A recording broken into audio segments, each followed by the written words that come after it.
सदनदेखि सडकसम्म राजनीतिक, आर्थिक, सामाजिक, कला, संस्कृति हर क्षेत्रका विषय र प्रसङ्ग। यो कार्यक्रम आजको सन्दर्भ। नमस्कार, कार्यक्रम आजको सन्दर्भमा स्वागत छ। म राकेश तिमल सिन्हा।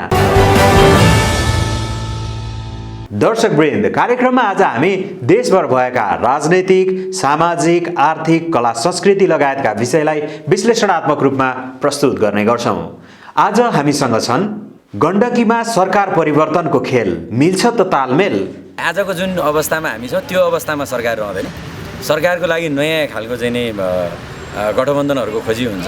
ओलीको तुलना महेन्द्र र ज्ञानेन्द्रसँग संविधान र व्यवस्था माथिको कु। संविधान माथिको कु हो, यो व्यवस्था माथिको कु हो। नियम कानुन नमान्नेहरूलाई बिदा गरिन्छ, ढुक्क हुनुहोस्। हिजो ज्ञानेन्द्र बिदा भए, आज ओली टिक्ने कुनै उपाय देख्दिनँ मैले। आउनुहोस्, कार्यक्रम आजको सन्दर्भ सुरु गरौँ देशभरका ताजा खबरहरूबाट। नेकपाको प्रचण्ड नेपाल पक्ष निकट विद्यार्थी संगठन अनिरा सुब्युले काठमाडौँमा लालटिन जुलुस सहित प्रदर्शन गरेको छ। पुष्पकमल दाहाल प्रचण्ड र माधव कुमार नेपाल नेतृत्वको नेकपाको भातृ संगठन अनिरा सुब्युले प्रतिनिधि सभा विघटनको विरुद्धमा दोस्रो चरणको आन्दोलन कार्यक्रम अन्तर्गत बुधबार काठमाडौँमा लालटिन जुलुस सहित प्रदर्शन गरेको हो। प्रतिनिधि सभा विघटन गर्ने प्रधानमन्त्री केपी शर्मा ओलीको कदम विरुद्ध अनिरा सुब्युले दिउँसै लालटिन जुलुस निकालेको हो। बुधबार माइती घरबाट सुरु भएको लालटिन जुलुस नयाँ बानेश्वरसम्म पुगेको थियो। दिउँसै निकालेको लालटिन जुलुसमा सहभागीहरूले निधारमा कालो पट्टी बाँधेका थिए। प्रदर्शनमा आयोजित कोडसभामा बोल्दै अनिरा सुब्युका सहसंयोजक रञ्जित तामाङले नेपालीहरूले बनाएको नेपालको संविधानमा प्रधानमन्त्रीलाई संसद विघटन गर्ने कुनै अधिकार नदिएकाले समयमा नै आफ्नो गल्ती सच्याउन आग्रह गर्नुभयो। उहाँले प्रधानमन्त्री ओलीले आफ्नो गल्ती नसच्याए ओली सरकारका काम चलाउ मन्त्रीहरूलाई जनताको बीचमा अनुहार देखाउन नमिल्ने गरी कालो मुसो लगाउने चेतावनी दिनुभयो। उहाँले ओलीले गरेको कुनै पनि हालतमा वैधानिक हुन नसक्ने भन्दै असंवैधानिक कदम सच्याउन आग्रह गर्नुभयो। नेपालको संविधानले संसद विघटन गर्ने कुनै पनि छुट दिएको छैन, अधिकार दिएको छैन। त्यसैले हामी भन्न चाहन्छौँ, अझै पनि उहाँलाई सोच्ने, अझै पनि उहाँलाई गल्ती सच्याउने, अझै पनि उहाँले गरेको गल्तीको प्रायश्चित गर्ने अवसर छ, समय छ। तर समय फर्क्यो भने केपी ओलीजीका अहिलेका काम चलाउ मन्त्रीहरू देशभरि एउटै कार्यक्रममा जान पाउने छैनन्, किनभने तिनीहरू सबैलाई आज हामीले कालो झण्डाले मात्रै स्वागत गरेका छौँ। यही कदम जारी रह्यो भने केपी ओलीका कुनै पनि मन्त्री जनताको बीचमा अनुहार देखाउन नहुने गरी कालो मोसो लाउने समयमा उनीहरू। त्यस्तै अनिरा सुब्युका नेता सुदेश पराजुलीले संविधानमा नभएको धारमा टेकेर प्रधानमन्त्री ओलीले संसद विघटन गरेकाले नेपालको संविधानमा प्रधानमन्त्रीलाई संसद विघटन गर्ने अधिकार छैन भन्ने सन्देश दिन दिउँसै लालटिन बालेर प्रदर्शन गरिएको बताउनुभयो। संसद विघटन गर्नुभयो, यसका विरुद्धमा उहाँको आँखा खोल्नका निम्ति नेपालको संविधानमा तपाईँलाई संसद विघटन गर्ने अधिकार छैन भन्ने दिशानिर्देश दिनका निम्ति हामीले यो लालटिन जुलुस आयोजना गरेका हौँ। प्रदर्शनमा योगेश भट्टराई लगायतको सहभागिता रहेको थियो। अनिरा सुब्युले मन्त्रीहरूलाई कालो झण्डा देखाउनेदेखि बैलगाडा प्रदर्शन गरेर प्रधानमन्त्रीको पुतला जलाउने सम्मका आन्दोलनका कार्यक्रम घोषणा गरेको छ।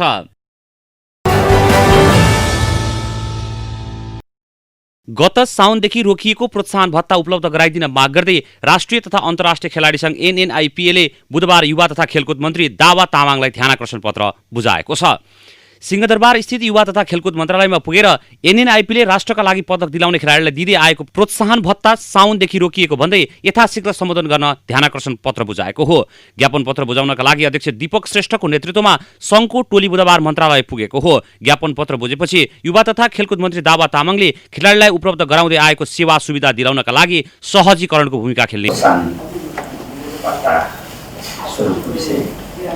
यहाँ खेलकुद महाशाखा प्रमुख सहसचिवजीको नेतृत्वमा कार्यदल बनेको कुरा सर्वैले र यसले छिटै यो प्रतिवेदनलाई अगाडि बढाउनेछ र मैले मन्त्रालयको तर्फबाट भन्नुपर्दाखेरि यो कामलाई कति पनि विलम्ब नगरिकन छिटोभन्दा छिटो प्रक्रियालाई अगाडि बढाउनेछु।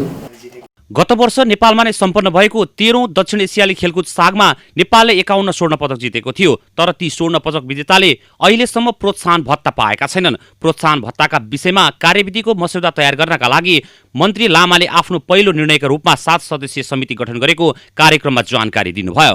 आर्थिक वर्षमा प्रत्येक ओलम्पियनले मासिक 4000, एसियाली खेलकुदका पदक विजेताले प्रति पदक 6000 र सागका स्वर्ण पदक विजेताले प्रति पदक 6000 रुपैयाँ प्रोत्साहन भत्ता बापत प्राप्त गर्दै आएका थिए। नेपाल उद्योग वाणिज्य महासंघका वरिष्ठ उपाध्यक्ष चन्द्र ढकालले नेपालको निर्यात बढाउन महासंघले सकारात्मक भूमिका खेल्ने बताउनु भएको छ। 5औं निर्यात दिवस 2077 का अवसरमा नेपाल निर्यात परिषदले बुधबार काठमाडौँमा आयोजना गरेको कार्यक्रममा ढकालले नेपालको निर्यात सन्तोषजनक नरहेको अवस्थामा निर्यात बढाउन आवश्यक भूमिका खेल्ने बताउनु भएको हो। कोरोनाका कारण कतिपय अवसर गुमेको र कतिपय क्षेत्रमा अवसर पनि प्राप्त भएको भन्दै उहाँले अब व्यवसायको क्षेत्रले फड्को मार्ने विश्वास व्यक्त गर्नुभयो। उहाँले नेपालको ह्यान्डिक्राफ्टलाई बढीभन्दा बढी निर्यात गर्नका लागि सरकारले उचित वातावरण बनाउनु पर्ने धारणा राख्नुभयो। यहाँ पनि यो जुन हाम्रो नेपाली सामानहरूको लागि यो डिस्काउन्टेड र त्यसै पनि हामीलाई त कस्ट मात्रै आएको हुन्छ, कतिले त अलिकति कस्टमा पनि घटाएर दिइरहेको छ। त्यो एउटा प्रचार प्रसार गरेर अब अलिकति रेस्टुरेन्टहरूलाई पनि अलिकति उजागर गरेर अलिकति फेस्टिभल एउटा न्यू बन्नुपर्ने। आजै एक्सपोर्ट डेमा एउटा फुड फेस्टिभल र यो हाम्रो यो गऱ्यो भने सबै नेपाली सामानहरूको अहिले हामीलाई पनि अलिअलि त बानी भइसकेको छ कि हामीले चाहिँ केही उपहार दिने जो आए पनि नेपाली सामान दिने भने यो अझ अलिकति तपाईँहरूले सस्तो दिएर हामीलाई बानी बसालिदियो भने हामीलाई चाहिँ किन्न पनि आजकल त हामीले नेपाली सामान लगाउन थालिसकेँ।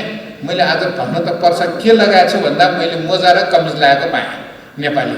त्यसै गरेर भोलि कुन दिन अब सबै कुरा तलदेखि माथि होस् भन्न हामी पनि चाहन्छौँ। निकासी व्यापारको सुधार राष्ट्रिय अर्थतन्त्रको मूल आधार भन्ने नाराका साथ 5औं निर्यात दिवस मनाइएको हो।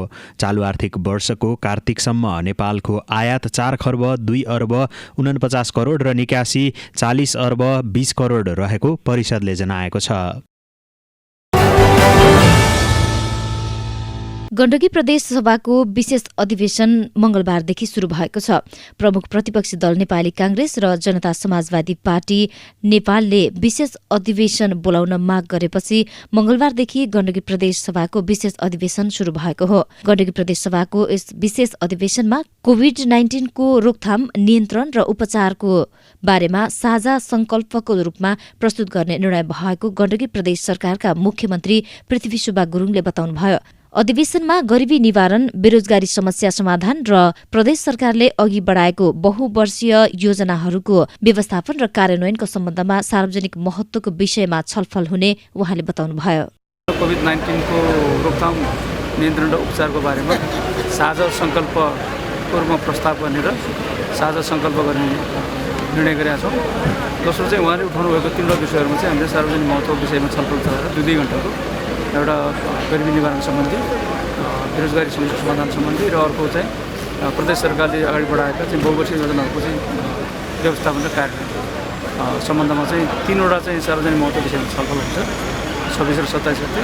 बाँकी अरू 1 हप्तापछि हामी कोभिडको बारेमा साझा सङ्कल्पको साथ यो विश्वको समापन गर्छौँ। सत्तारूढ नेपाल कम्युनिस्ट पार्टी नेकपा भित्रको विवादका कारण प्रदेश सरकार विरुद्ध अविश्वासको प्रस्ताव दर्ता हुन सक्ने राजनीतिक आकलनका बीच मुख्यमन्त्री गुरुङले आफू अल्पमतमा नपर्ने दावी गर्नुभएको छ। नेपाल कम्युनिस्ट पार्टी नेकपा प्रचण्ड माधव पक्षका प्रदेशसभा सदस्य दीपक कोइरालाले मुख्यमन्त्रीले प्रधानमन्त्री केपी शर्मा ओलीले चालेको प्रतिनिधि सभा विघटनको असंवैधानिक कदमको पक्ष पोषण गरिरहेको र आफूहरूले उक्त कदमको विरोध गरिरहेको कारण नयाँ सरकारका निम्ति नयाँ खालका गठबन्धनको खोजी हुने बताउनुभयो। कस्तो गठबन्धन बन्ने भन्ने तय भइ नसकेको भन्दै उहाँले नेकपाको पार्टी आधिकारिकताको विवादका कारण निर्णय गरेर अघि बढ्न नसकेको उहाँको भनाइरहेको छ।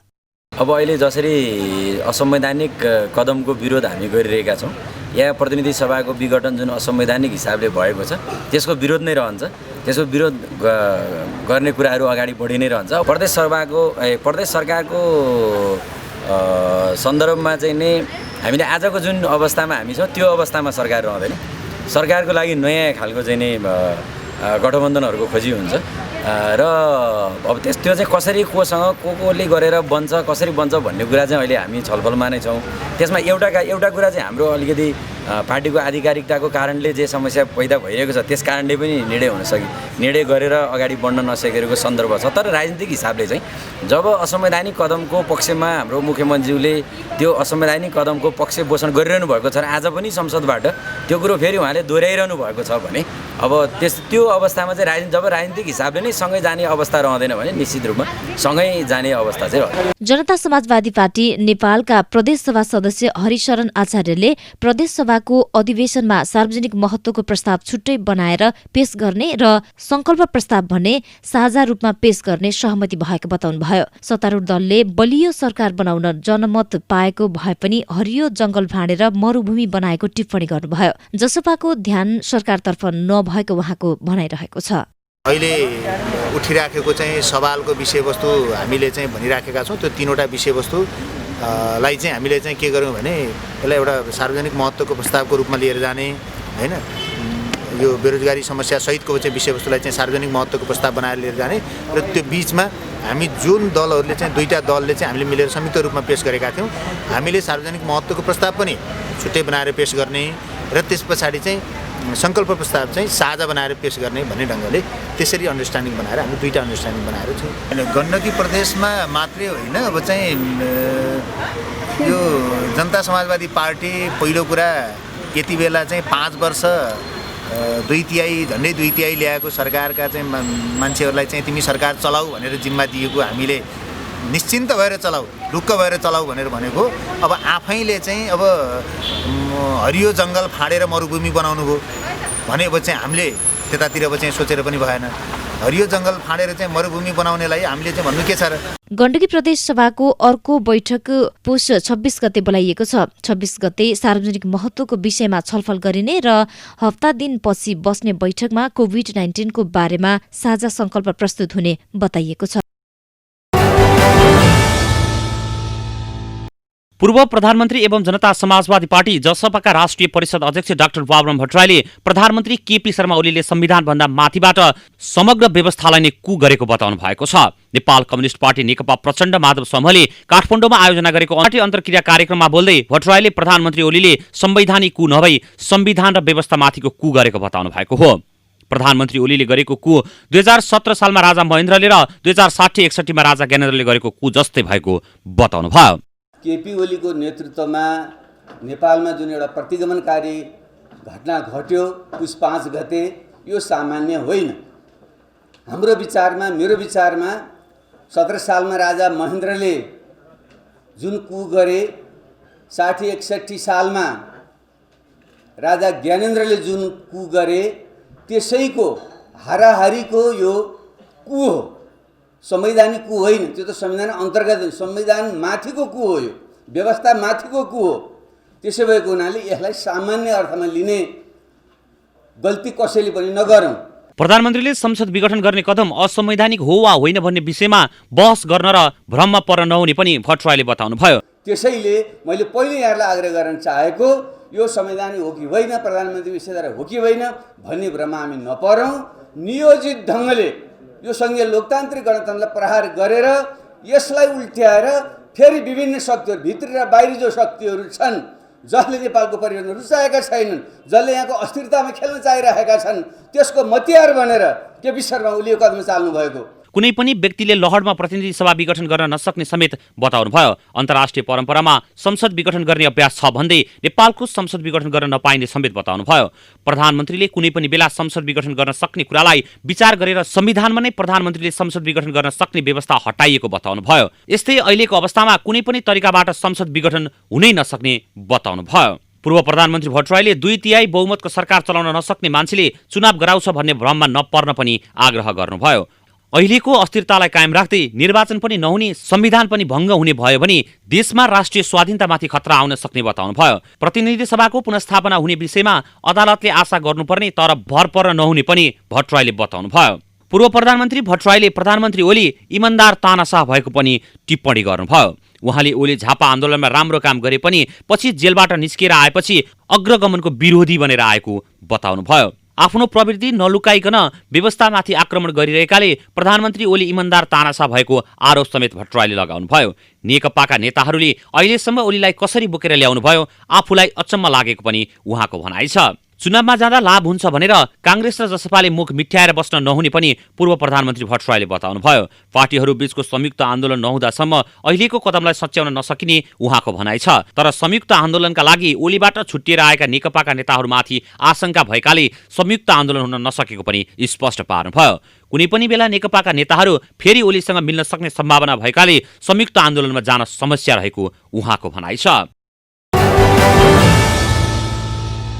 नेपाल कम्युनिस्ट पार्टी नेकपा प्रचण्ड माधव समूहका अध्यक्ष माधव कुमार नेपालले देशमा पुरानो व्यवस्थाको पुनर्स्थापना हुन नदिने बताउनु भएको छ। बुधबार नेपाल कम्युनिस्ट पार्टी नेकपा प्रचण्ड माधव पक्षले आयोजना गरेको अन्तर्क्रिया कार्यक्रममा बोल्दै अध्यक्ष नेपालले देशमा सङ्कटकाल लगाउने अनेक खालका षड्यन्त्र तानाबाना बुनिएको सुनिरहेको भन्दै यस्ता षड्यन्त्र सफल नहुने बताउनुभयो। पुरानो व्यवस्थाको पुनर्स्थापना हुन्छ भन्नेमा कसैले सपना नदेख्न उहाँको आग्रह छ। पुरानो व्यवस्थाको पुनर्स्थापना हुने कुनै सम्भावना नरहे र हुन नदिने पनि उहाँले बताउनुभयो। उहाँले पार्टीको अनुशासनको उल्लङ्घन त गर्नुभयो, पार्टीको विधि त तोड्नुभयो। उहाँले सबै राजनीतिक दलका भावनाहरूमाथि कुटाराघात गर्नुभयो र हुँदा उहाँले संविधानमाथि मर्माहत प्रहार गर्नुभयो। संविधानलाई छतबिछत पार्ने कामको सुरुवात गर्नु।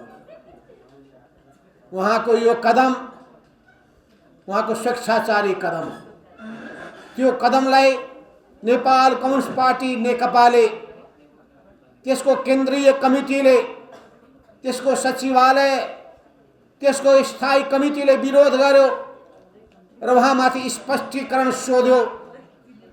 उहाँमाथि अनुशासनको कारबाही अगाडि बढायो। उहाँ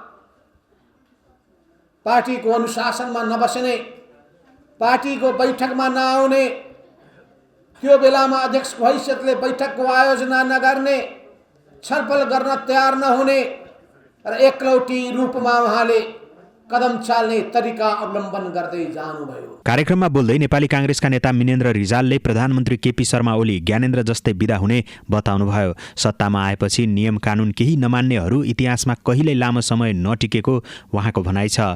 वैशाखमा चुनाव नहुने पनि उहाँले बताउनुभयो। यतिका जोड जुलुम गर्दै पनि एकजना इलेक्टेड अथोरिटेरियन रुलर, निर्वाचित सत्तावादी डोनाल्ड ट्रम्प बिदा हुँदैछन्। हिजो ज्ञानेन्द्र बिदा भए, आज ओली टिक्ने कुनै उपाय देख्थिनँ मैले।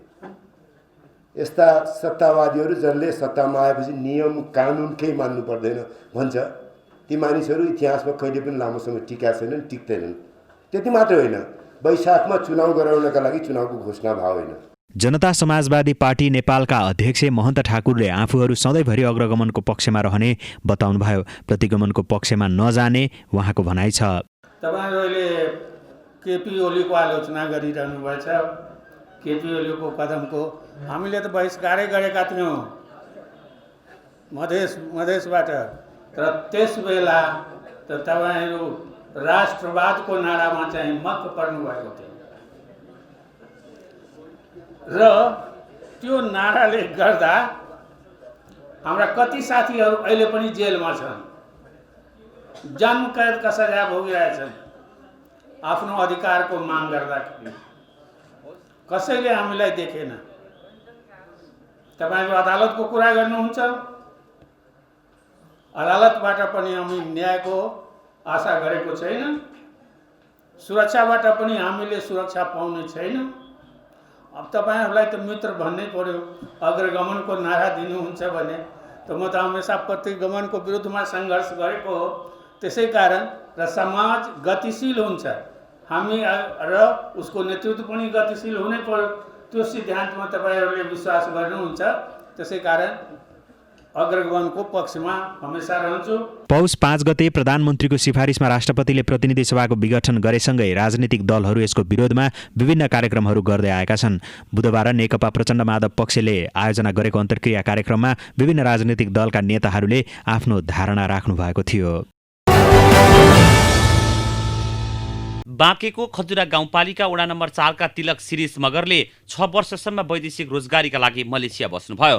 मलेसियामा ड्रागन फ्रुटको फार्ममा काम गर्नुभएका मगरले अहिले भने आफ्नै ठाउँमा ड्रागन फ्रुट खेती सुरु गर्नुभएको छ। सुरुमा एउटा बोटबाट खेती सुरु गर्नुभएका मगरको बारीमा अहिले 110 वटा पिलरमा 440 वटा बिरुवा रहेका छन्। 10 वटा बोटले आम्दानी दिन थालिसकेको छ। गत वर्ष 10 वटा बिरुवाबाट 40,000 रुपियाँ आम्दानी भएको र यस वर्ष अहिलेसम्म 30,000 रुपियाँ बढीको बिक्री भइसकेको बताउनुभयो। पहिलो लक्ष्य भनेको बिरुवा उत्पादन हेर्नुहोस्, किनभने आर्थिक भारले गर्दाखेरि अब आर्थिक अब यसमा धेरै लगानी गर्ने आफ्नो क्षमता थिएन। त्यही भएर मैले आफ्नो एउटा मलेसियामा मैले 6 वर्ष यसमा अनुभव पनि गरेँ, 6 वर्ष वैदेशिक रोजगार काम पनि गरियो। त्यो कारणले गर्दाखेरि यहाँ पनि सम्भव छ कि छैन भनेर मैले परीक्षणको लागि चाहिँ 10 वटा बुटा गरे हो। अहिले आएर मैले हुँदो रहेछ 6 महिना जति हुँदो रहेछ भन्ने आफूलाई लाग्यो। त्यसपछि गएर मैले 100 पोल अरू 100 पोल मात्र एउटा पोलमा 4 वटा बुटा रोपिएको छ। त्यो भन्नाले 400 बुटा त्यो छ। अरू यो पुरानो 440 बुटा छ।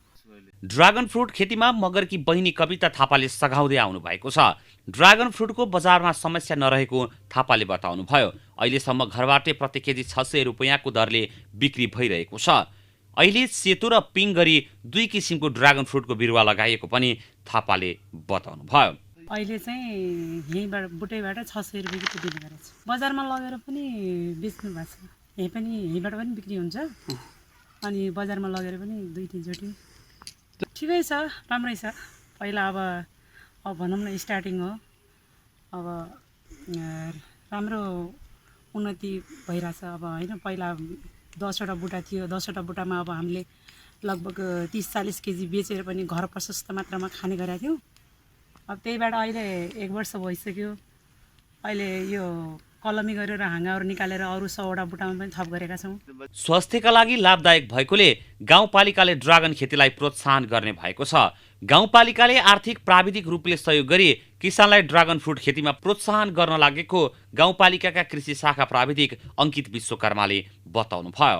उहाँले फर्म दर्ता गर्ने र उहाँ गरेपछि र किनकि खजुरा गाउँपालिका एउटा नमुना बनाउने जुन हाम्रो पालिकाको सोच छ, एउटा खजुरालाई नमुना बनाउने त्यस्तै स्तरमा उहाँले एउटा नयाँ सोच ल्याएर आउनुभएको छ। त्यसको लागि चाहिँ भावी योजना राम्रो गर्नको लागि चाहिँ हामीले उहाँलाई एउटा फर्म दर्ता गर्नु, फर्म दर्ता गरेपछि हामीले यो नमुना हो, यसलाई हामीले कृषिबाट के गर्नुपर्ने हामीले चाहिँ तपाईँलाई आर्थिक सहयोगदेखि लिएर प्राविधिक सहयोग पनि हामीले गर्छौँ भनेर उहाँको फिल्डमै गएर चाहिँ फिल्डमा गएर अनुगमन गरेर उहाँ कस्तो छ के गरिराख्नुपर्छ त्यसमा सल्लाह सुझाव दिएर चाहिँ हामी चाहिँ एकचोटि फिल्ड अनुगमन गर्छौँ। पालिकालाई नमुना गाउँपालिका बनाउने योजना भएकाले पनि कृषितर्फ ड्रागन फ्रुटलाई प्राथमिकता दिएर अगाडि बढ्ने योजना गाउँपालिकाले बनाएको छ।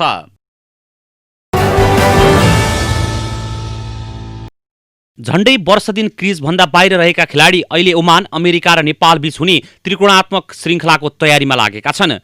लकडाउनका कारण घरेलु अभ्यासमा सीमित बनेको राष्ट्रिय क्रिकेट खेलाडी अहिले फिटनेस ट्रेनर र फिजियोको प्रत्यक्ष निगरानीमा फिटनेस लेभल विकासका लागि अभ्यासमा जुटिरहेका छन्। नेपाल क्रिकेट संघले नेपाली राष्ट्रिय क्रिकेट टोलीलाई मङ्सिर 2 सातादेखि बन्द प्रशिक्षणमा राखेर चरणबद्ध तरिकाले अभ्यास गराइरहेको छ। कोरोना भाइरसको महामारीका कारण गत चैतदेखि क्रिकेट खेलाडीको प्रशिक्षण रोकिएको थियो। सोही कारण केही खेलाडीमा फिटनेसको समस्या देखिएको थियो भने चितवनमा भएको च्यारिटी खेलबाट खेलाडीको फिटनेस लेभल प्रष्ट पनि भएको थियो। सोही अवस्थालाई निहाल्दै नेपाली क्रिकेट टोलीका फिजियोले खेलाडीको फिटनेस लेभल विकासका लागि अहिले मेहनत गरिरहेका छन्। र अहिले हाम्रो मेन फोकस भनेको अब हाम्रो मार्चमा ओमानमा हुने ट्राई सिरिजको लागि नै फोकस हो। किन बिचमा लामो समयसम्म हामी चाहिँ ट्रेनिङ गरेका थिएनौँ अथवा ग्रुपमा ट्रेनिङ भएको थिएन। यतिखेर चाहिँ हामीले हाई एक्सप्लोसिभ ट्रेनिङ जसरी हुन्छ खेलाडीको स्ट्रेन्थ वाइज जस्तै बलरको लागि डिफ्रेन्ट टाइप यो हाम्रो यो विकमा बलरको लागि अलग ट्रेनिङ छ, ब्याट्सम्यानको लागि अलग ट्रेनिङ छ, जिममा सबै ठाउँ भनेको अब फोकस भनेको गेमलाई हो।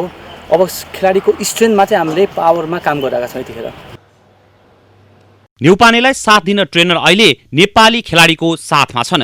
त्यसो त केही खेलाडी व्यक्तिगत रूपमा त्रिभुवन क्रिकेट मैदान कीर्तिपुरमा अभ्यास गरिरहेका छन्। लामो समयदेखि मैदान ओर्लिन नपाएका खेलाडीलाई वृद्धि विकासका लागि विभिन्न चरणमा अभ्यास गराइरहेको राष्ट्रिय क्रिकेट टोलीका फिटनेस ट्रेनर आशय हड्करले जानकारी दिनुभयो। Well, they're actually good. I mean, like since the thing that they are staying at the high altitude, so according to the fitness, they are quite good, and most of the players are young. Only 4-5 players who are more than 30 years old. So I'm lucky that I'm getting a bunch of very young people. Well, actually, I was very excited because I heard that Nepal is a very nature-friendly and the weather-wise, it's a very beautiful country, and even the peoples are quite good. So I was pretty excited when I heard that I'm going to come to the Nepal, especially with the national team as a strength and conditioning coach. So it was quite a good experience for me till now, and yes, I'm very excited. I'm looking forward to stay here more. Well, they were very friendly at very first, so I upfrontly went and talked to them and I asked them about their roles and what they were doing, especially in the lockdown period. Because lockdown period was very difficult for every one of us. So few of them were doing some trainings, few of them were doing nothing at all. Few of them were doing only gym training. Some of them were playing only some local matches, or maybe some indoor cricket drills. That's it. So a lot of mixed responses. But I at the end I brought everyone on the same page, and the fitness level have been quite good till now. Slowly, steadily and gradually, since now we are working, we are doing all this training since almost 3 weeks. Now the fitness level has gone quite up from the day one. Okay, so on the day one itself, the fitness level were quite down, but now they are very much better. We have now our camp will start once the day sir comes, and before that we have PM Cup going on. So once the camp starts, it is going to be more sport specific. I'm already working on them as of now, and in the month of Feb it will be only sport specific. I'll be working on the change in direction, reaction time, agility, speed, quickness, okay, the shoulder stability, shoulder mobility, hip stability, mobility and everything. So it is going to be like that. I'm just trying to make the base strong, and along with that I'm also working on their speed, agility, quickness, all these parameters. And yes, so considering they need to work hard in the future, I'm just trying to make their base more strong so that it won't be difficult for them in the coming future when I'll make them train more harder. And it is more than training them more harder. It need to be training them in a more smarter way, which will be hugely effective for them according to the roles as well.